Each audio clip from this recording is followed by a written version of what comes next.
Tayong mga problemang hinaharap.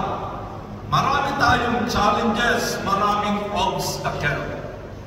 I had a friend during the height of COVID-19. Alam nyo, five of his loved ones passed away.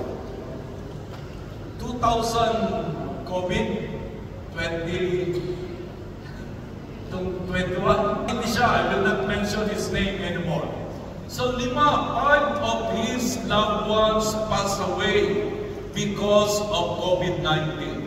Ang isa ay pinapasok sa ICU, ang isa inililibing, ipinapasok sa ICU.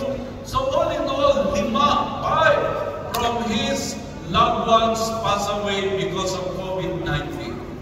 This friend of mine called all his family and he told them, friends, family members, let us not get angry with God.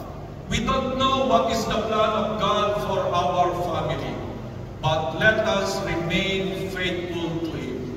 When Jesus comes in the second time, we will see our loved ones again.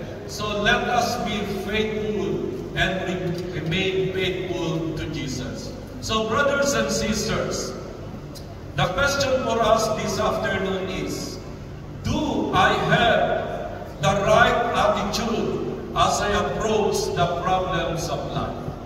Tayo ay may kanya-kanyang mga challenges, mga problema.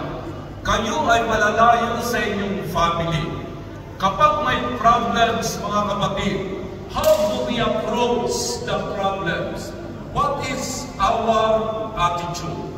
There is a saying, character is who you are under pressure, not who you are when everything is fine. Kapag wala tayong problema, hayahay tayo. Pero kapag may dumating na mga problema at pagsubok, yung ilan nagbabackslide, yung ilan ayaw nang dumalo, ayaw nang sumimba, ayaw nang magbasa ng Bible, ayaw nang manalangin. Kaya meron tayong kasabihan, makikilala mo ang tunay na kulay ng tao kapag meron siyang problema, pagsubok at suliranin. Right? Lalabas ang tunay na ugali at likas at kulay ng isang tao when he is under pressure.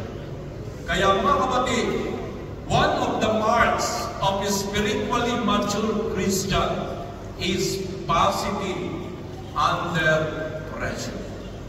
Mga kapatid, like the message of the song that we have heard, Jesus Christ gave His life. Binigay niya kanyang buhay sa krus, mga kapatid, because He loves us. Kaya yung dinaanang pagsubok ng ating Panginoon, ang sabi ng Bible, the Bible says, the Lord will not give you problems and trials that you cannot bear. Kaya mga kapatid, what is our attitude? Kumusta ang ating attitude kapag may problema? Tayo ba'y nagtatakbo? Tayo ba'y nagbabackslide? Tayo ba'y ayaw na nating sumimba? Kaya mga kapatid, character is who you are under pressure, not who you are when everything is fine. Second, a spiritually mature person is sensitive to the needs of other people. 1 John chapter 3 verse 17, it says,